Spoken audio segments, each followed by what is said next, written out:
Okay. Good afternoon, Regina. Here we are, the kickoff to the Anti-Stigma Week in May of 2014. May is, for anybody that doesn't know, is the month of mental health awareness. I'm very honored to be speaking to you today in regards to something that is not talked about very much. In fact, it's probably rarely, if ever, talked about, and I think needs to get talked about. And that is the impacts of, shall we say, politics and mental health. And when we say politics here, we're talking more about the dirtiness of politics as opposed to the actual legitimate politics out there. Now, we see in Saskatchewan here, we see that there's a problem politically. We see it in Regina, we see it in Saskatchewan, we see it in Saskatchewan, we see it in Canada. The unfortunate thing is we're basically shut down from the powers that be, shall we say, as I like to call them, the YQR Mafia, if you want to call them whatever you want to call them. The reality of it is there is an organization of individuals out there that exists. Whether they like to admit it or not, they are as guilty of criminal behavior as any organization out there. And I state this matter-of-factly, and I challenge each and every one of those individuals, or any of those individuals, to dare to take me to court for stating this publicly, because I welcome it, and I'm ready and willing to fight you to the end of the world legally, to defend my personal rights, but also to defend the rights of people that suffer, sadly, from mental illness. And even worse, those that are victims to the point that they have to end their lives.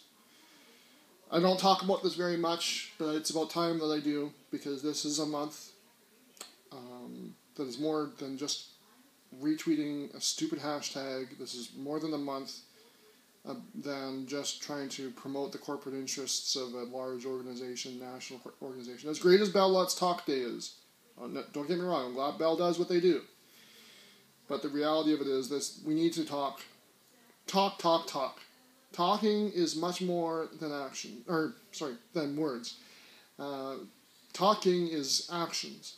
And in order to make effective change in our society, to address the negative stigma that exists out there, to address the severe, I'll say criminal behavior of individuals out there that push people that they know suffer from mental illness to the point of near death or suicide. Last July, I came out of the closet, shall we say, and exposed to the world that I suffer from a mental illness. Back in 2007, I dealt with some pretty tragic events, in the sense that forgive me if I get emotional here, because it breaks me down every time I think about it, but the reality of it is that I fought my ass off to save a school in Moose Jaw. Little did I realize what that would tip off, how that would develop into what has been created since that time. Not only am I a very proud social activist right now, I'm very proud to be a social activist. Oh, and I'm not wearing my wedding ring right now because it's the morning, and guess what? I'm lazing around the house. Because I'm unemployed right now because of people harassing my former employer to the point that he had no choice but to let me go. And I, again, don't feel any remorse for that situation. I mean, what's done is done. I don't hold anything against him because he knew what he was getting into. He knew that there was people out there. He did not realize how intense the intimidation, harassment, bullying, threats would be out there. So I don't hold anything against him. I mean, he's a great gentleman, absolutely great gentleman. I have highest respect for everything that he does. It's just unfortunate we were both caught in a situation that is outside of basically our control.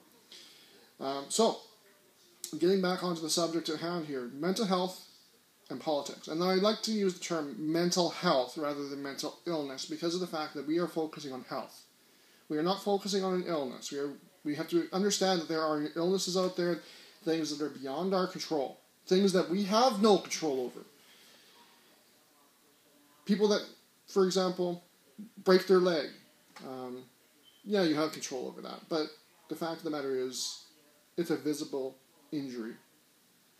People that suffer from cancer, unfortunately. It's a physical illness that we have no control over what causes it, how we get it. Well, I mean, to an extent. Obviously, there's abuse of substances that can cause cancers of various natures, but there are other cancers out there that we have no control over. And unfortunately, the only reason it gets talked about publicly as much as it does is because it's a physical illness that you can see, you can touch, you can see it, and you can see the effects. People have to go through cancer treatments, radiation, they lose their hair. These are things you can see and touch. Right now, I suffer from a mental illness. Do you see anything different about me? Other than the fact that I am such a badass that I like to actually talk about truth out there. Agree with me, disagree with me. That's the great part of our country. You have the freedom to do that. Same as controversial radio host John Gormley has the right to, I like to use the term right because he's extremely right-wing so much that, anyways, he has the right to say whatever the hell he wants on air because he works for a media company that is basically bought by the right-wing parties out there. So be it. That's life. That's what's great about Canada. You can do that.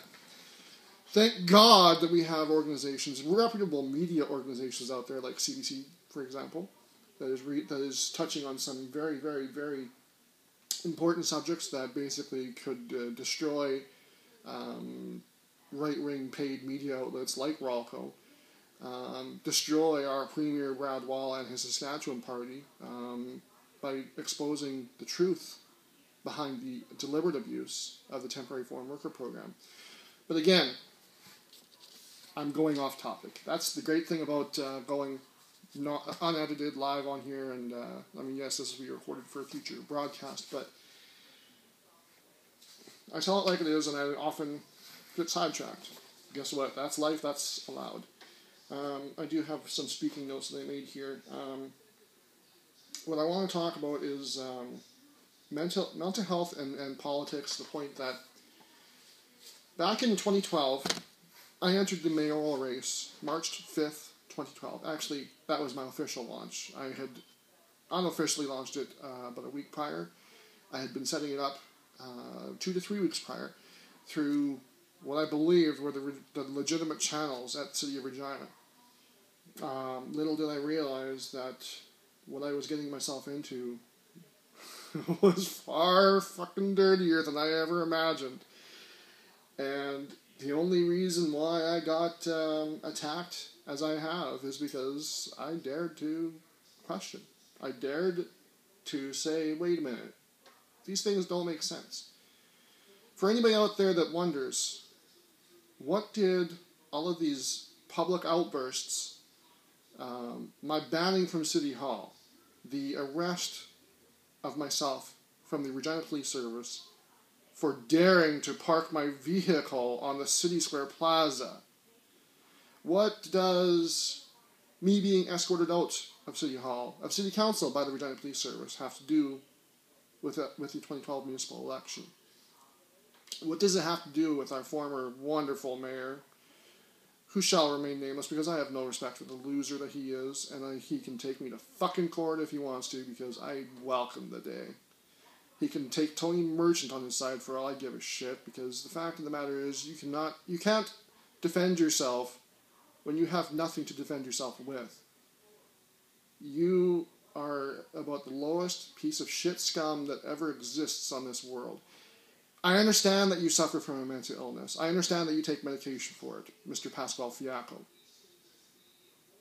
But to go out there and deliberately attack someone that you knew suffered from a mental illness well before the rest of the public did, to the point that he was near suicide. He dropped out of a very important mayoral race that he believed in strongly to make a true impact in our beautiful city and for our great citizens. For you to go out there and do what you had done, I have zero respect for you. And don't, for anybody that wants to believe that our former mayor is innocent in this whole thing, just ask him the hard questions. Ask him, what the hell are you thinking having your executive assistant attend Mr. Chad Novak's mayoral campaign announcement on March 5th, 2012 at City Square Plaza, when you knew full well that he refused to meet with you? And yes, I refused to meet with Mayor Pasquale Fiacco, regardless of what bullshit he's going to put out there.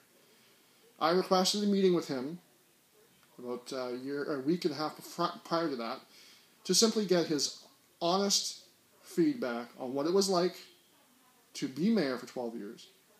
12 years. What it was like to come from basically a non-political background, well, at least publicly. What it was like to do all of those things. You know, actual human questions of what I believed was an actual human being at the time. Ask him why he felt it appropriate for Mr. Mark Rathwell, former executive assistant to himself as mayor and former executive assistant to his former position at Tourism Saskatchewan. Fuck yeah, baby! Bye-bye, bitch! Anyways, ask him why he felt it was appropriate for Mr. Mark Rathwell to approach me during a council meeting, or an executive committee meeting, shall I say, when media were present, cameras were rolling, the meeting was going on, and approach me and ask me, or intimidate me in such a fashion. And it's on public record. I did the press conference all about it. Ask him why he felt it was appropriate for his executive assistant to approach an individual, innocent or not, and intimidate him to the point that he felt it necessary to go to what should be an independent organization such as the Regina Police Service and pursue a restraining order against that pathetic attempt at a human being of Mr. Mark Rathwell. Ask him. If you know Mark, ask him. You know, Mr. Mark Rathwell, who goes, this was the most funniest thing I've ever seen, he goes publicly on, after he was dared to be outed because of me, goes to the media and says, "But I like puppies." That makes anything you say in your world somehow more valid, you loser. And again, I state what I state right now because of the fact that I'm not afraid of those losers trying to come after me legally. I am not afraid of them attacking me anymore. They pushed me to the edge and beyond. I should not be here today had I not recognized the symptoms and the signs and pulled out of the mayoral race when I did. There will be people out there that tell you, do not talk about suicide, do not talk about suicidal intentions, do not talk about mental illness, and don't you dare talk about people that think they are higher than God and try to literally destroy your life. Because that's not how our world works. Don't you talk about things like that. That's a conspiracy. That's bullshit. I'm here today to tell you that none of that is bullshit. None of that is a conspiracy. None of that should ever be kept from the public. 100% of it should be talked about publicly. There are those out there that choose to pretend it doesn't exist. There are those that choose to suffer from it personally, know full well what it's like to suffer from a mental illness. and yet still push others to the brink of near suicide. I bring this up because of the fact that we lost a great gentleman, Mr. Dave Batters. I can't recall how many years ago it was, but to suicide, or at least that's what the public explanation was. I'm not here to get into conspiracies on how he died or what caused it or what led up to it. That's not what I'm worried about. What I'm worried about is people being in politics and being deliberately pushed to the edge of suicide. To me, even though our criminal justice system doesn't technically allow this, I don't know, because I wouldn't know, because we don't have an actual reputable public lawyer in this city or at the RPS that are willing to talk about this. It should be criminal. It should be criminal, and these individuals should get charged for attempted murder. It's no different than you going and drinking and driving on the road and hitting someone accidentally and they die. You chose to drink. You chose to drive. You knew full well what the consequences were. Same as these individuals. They chose to attack. They chose to continue to berate. They chose to harass someone that they knew full well had a mental illness, even though it wasn't public, to the point that someone just about killed themselves. And someone unfortunately did kill themselves.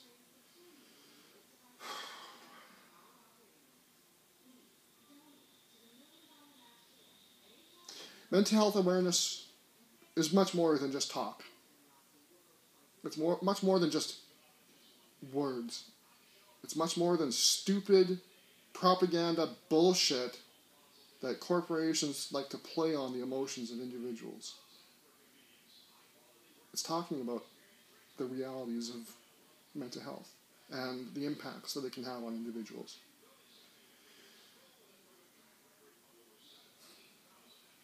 I've gone through a lot in my life. A fucking lot.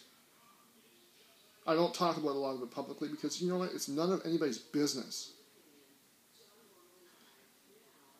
But when you have individuals out there with no other mission in their life than to physically and mentally destroy you, I have no choice but to talk about this anymore.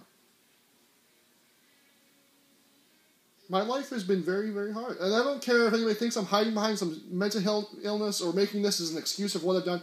I don't give a shit. The fact of the matter is, I have gone through a lot in my life. Let me list the ways that I have gone through in life that have been.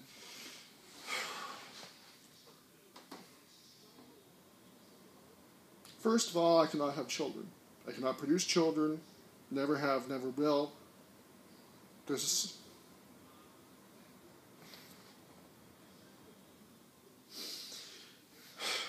is something that God chose to do to me. Whatever the reason is, I accept it. I'm 38 years old. I do what I can to learn and accept it. To put it in comparison into how it can feel for anybody out there that can produce children, it would be like having your children murdered. It'd be like having an abortion at 9 months. It'd be like having a miscarriage at 9 months. It'd be like going through all of that, all of your life, thinking that you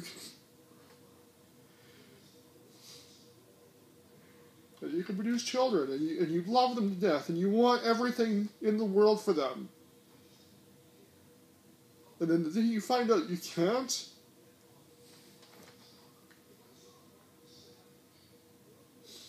let alone the fact that it was our healthcare system that failed it in the first place. I could have had testicular cancer because of the fact that my testicles didn't descend. There, the world knows. 21 years old, I go and get a physical because of the recommendation from a former girlfriend of mine. I didn't, you know what, call me stupid, call me whatever you want, but the fact of the matter is, I didn't know any different. I didn't know I was any different than anybody else out there. Yeah, I wondered why. I mean, that's way too personal. I'm not going to get into that. Fact of the matter is, I went and got a physical, and I was told basically I would never be able to produce children. I'll get man boobs. And the worst part of it is that if I didn't get my testicles removed from my body, I could have testicular cancer. Well, you put yourself in that position and think of what you're going to do. Of course you're going to go and get that done. Let alone the fact that you ignore everything else that's ever happened with your life. And then, you find a woman that you think you're in love with. She had 2 amazing children, and you feel it's meant to be. You ignore the negativities. You ignore anything that can possibly be thought of from a sound mind to be detrimental to your health. You ignore any of those things because of the fact that you see someone that cares for you, that wants to commit their life to you, that just, thank God, brought children into your life.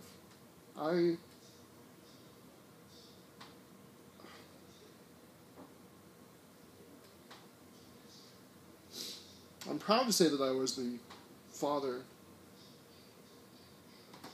of 2 beautiful children for 7 glorious years of my life. Not a natural father, can't do that, but I legally adopted them because I was so proud to have the ability to be a parent. A lot happened in those 7 years, and I'm not going to get into details because it's not fair to me, it's not fair to my ex-wife, it's not fair to the children. What's done is done. Life goes on. I fought tooth and nail to save a school that my legally adopted children attended in Moose Jaw that should never have been closed. Never! I fought tooth and nail against a system that I believed was ethical, legitimate, and caring. But then I realized, after going through everything I had done in 2007, it's nothing of those. It's all focused on dollars. It's all focused on corporate fucking greed. And it's all focused on fascism to the nth degree, where they take advantage of private money or public monies for private profit. 2007 was the year that I woke up. 2007, I was 31 years old, and I just became born to the world. I saw the realities of what it was. I made a vow to myself that I could never, ever drop out of anything. I could never remove myself from any social activist movement that I feel I need to be a part of, that I see injustices. I can't take myself away from that. No matter how much these people will push me, no matter how much that they will try and push me over the edge, I cannot let them win by removing myself from those necessary public awakenings.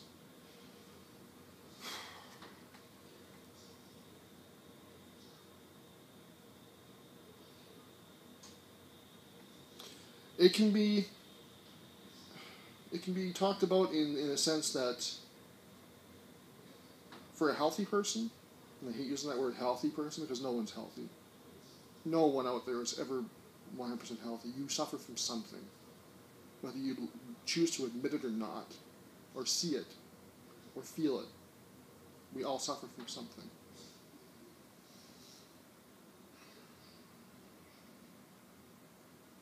I knew that I had to continue going forward, like not let people like that win, because when they win, society fails, and society loses. Call me a opportunist, call me someone that capitalizes on others' misfortunes, call me whatever the hell you want, really, because I've been called everything in the past 38 years of my life.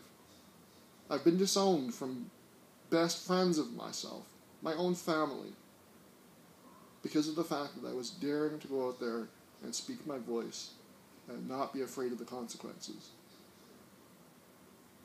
Now, for someone with great mental health to go out there and do what I have done and continue to do, they would be thought of as gods, as long as they were able to play the game and not piss off people like Pascal Thiaco, Michael Forgery, or Fougere, Premier Bradwall, Minister Christine Tell, former RPS Bob Hinchcliffe, now head of Hinchcliffe Investigations.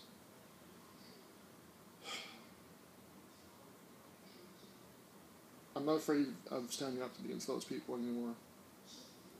July 2012, I was near death. And I will not rest until those individuals, amongst others, are held criminally responsible for their actions. I've given them so many opportunities over the past several months. Olive branches, you name it. I've given them opportunities to come out and talk about what they've done. I've given them opportunities to admit what they've done. I've given them opportunities, more than enough opportunities, to avoid criminal action, legal action, things like that. They choose to pretend that ignorance is bliss, and Chad, you're nothing. We can do whatever the fuck we want over you, and you mean nothing to us. And good luck trying to battle against the YQR mafia. Well, guess what? I'm still here. I'm still alive. Thank God, because I pray to Him every single night, and I have for all 38 years of my entire life.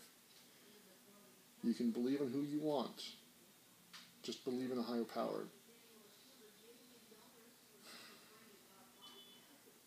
See, I lose my train of thought. I can't even know where I was going with this one, with that one, but I suffered from post-traumatic stress disorder on a number of occasions in my life. 2003, I lost my best friend to murder. If you're healthy, try going through that. 2012, I lost my best friend to an election. Two of my best friends to an election. One that happens to work for the city, and one that I won't even get into specifics. Why did I lose them? Because of my actions? No. Well, one was, and she's still a great friend, and I still think highly of her because she is a genuinely caring, kind-hearted individual. It's just unfortunate that I lost such a good friendship with her because of the fact that she works for the city of Regina, and she's afraid for her job, for publicly aligning herself with anyone that dares go against Michael Fougere or Pascal Thiaco. I accepted that. I shouldn't have to, nor should she, but I accepted that. This was back in February 2012. Why do you think that I've been working my ass off to expose the bullshit that goes on at the city? Why do you think I've been working my ass off to expose the corruption that happens at the city of Regina and the province of Saskatchewan and the Regina Police Service? Don't get me wrong, there are great individuals at every one of those organizations. The unfortunate thing is, if you're a great individual and you're willing to not just sit idly by and let bullshit happen, and you call them out on it, you're given the door. Now, this isn't just a conspiracy. This isn't any of that stuff. The facts speak for themselves. Just look at the actions from the city of Regina recently, over the past 6 months. Look at the turnover. At high levels. That turnover isn't just coincidence. I'm not going to get into the details here. I will get into the details in a court of law. Innocent people are losing freedoms. Some innocent people are losing their lives. Yes, that might sound ridiculous. That might sound ludicrous. That might sound conspiracy theorist. But you know what? Let it be.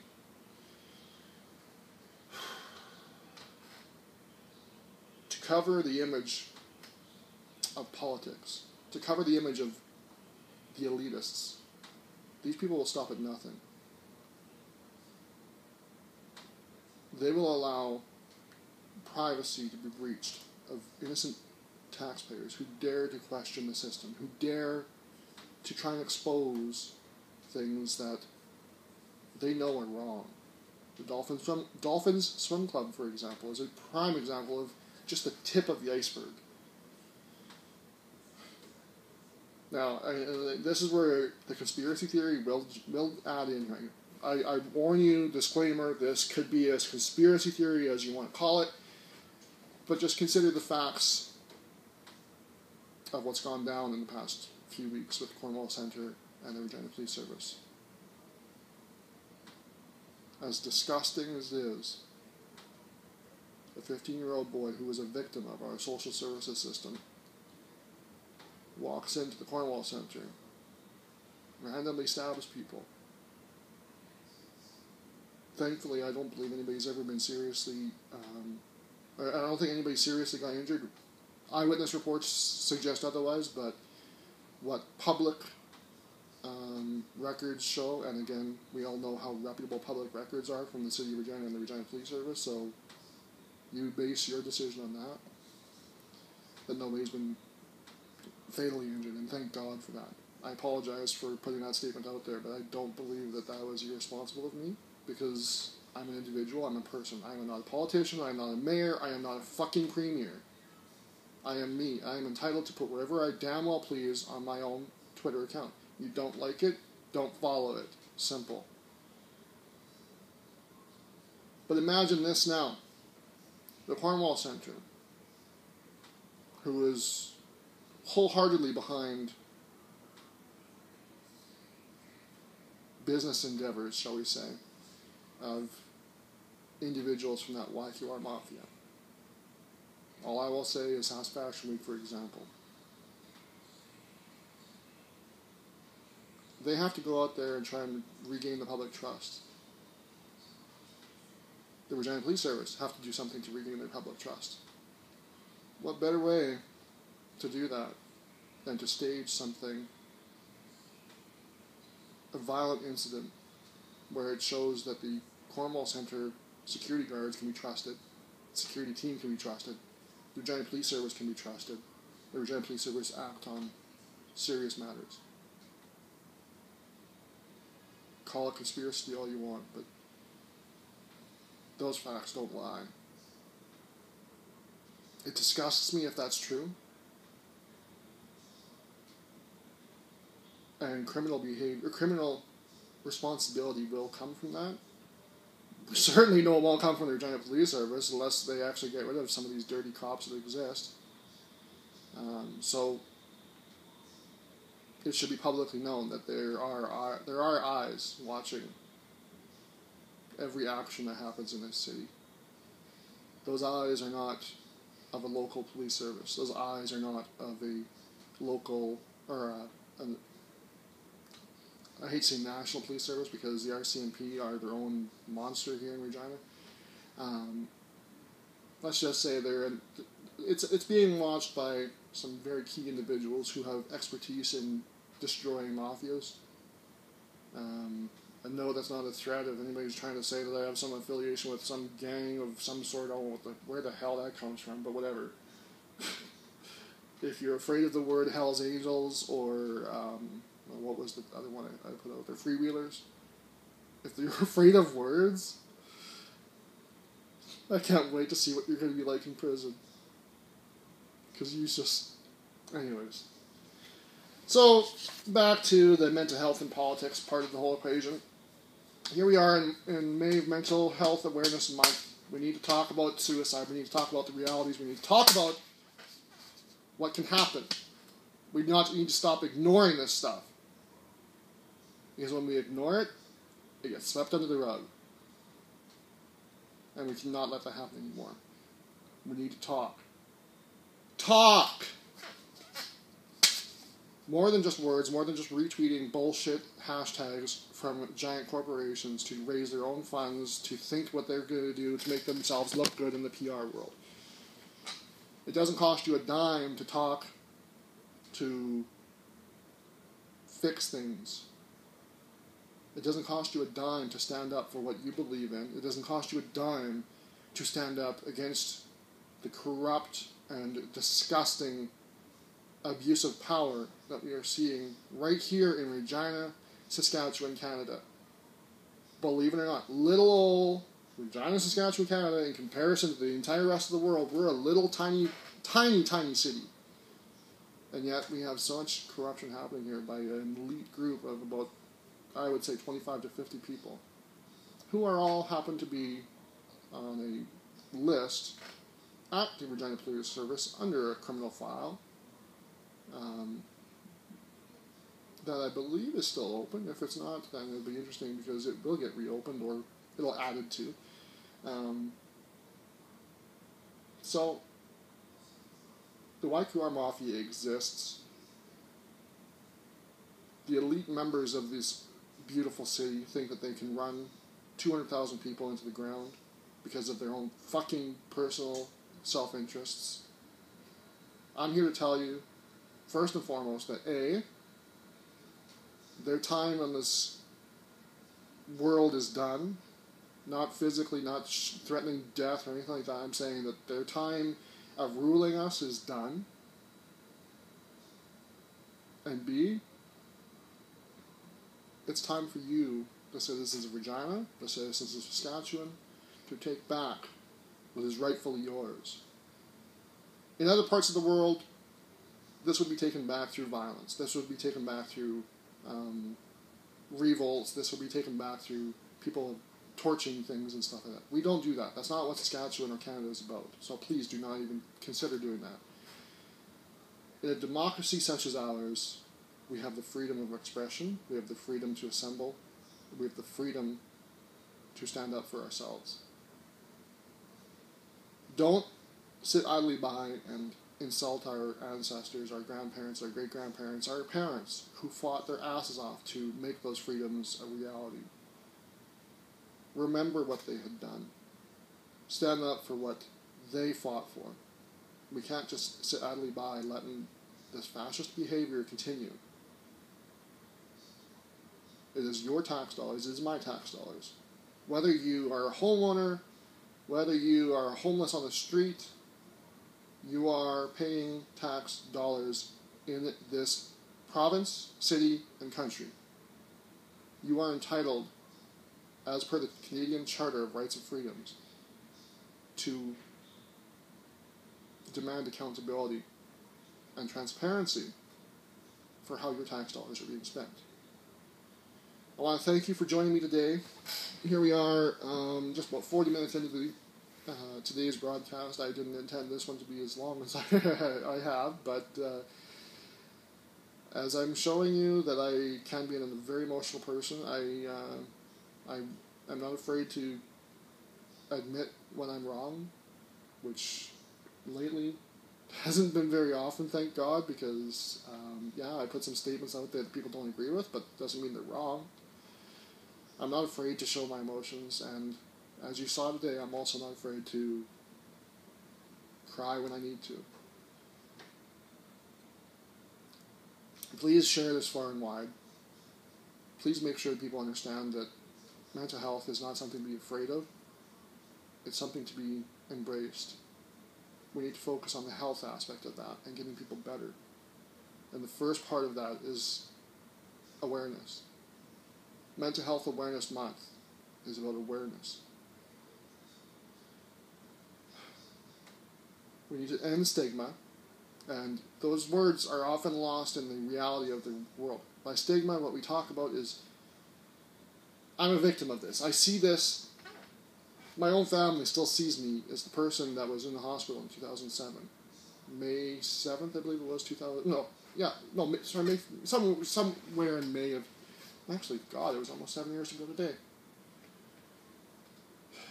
my family still sees that person in a hospital that had a nervous breakdown because of the actions of individuals like what I've had to experience over the last several months here in Regina. They see that person. They don't see everything that I have been for 38 years. They don't see everything I've accomplished. They don't see everything that I've worked my ass off to get where I am today. Or if they do see it, they pretend it doesn't exist or what have you. I don't care anymore. Tomorrow's broadcast, I'll be talking more specifically about, I don't even know. I'll put it together and you'll see. Just be knowing that I won't be afraid to talk about this stuff publicly anymore.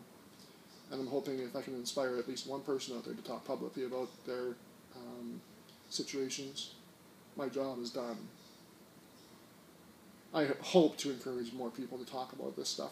I hope to encourage more people to stand up for what is right and what they believe in. And I hope to encourage more people to actually take action rather than speaking empty words. Thank you so much for tuning in today, and I look forward to tomorrow's broadcast.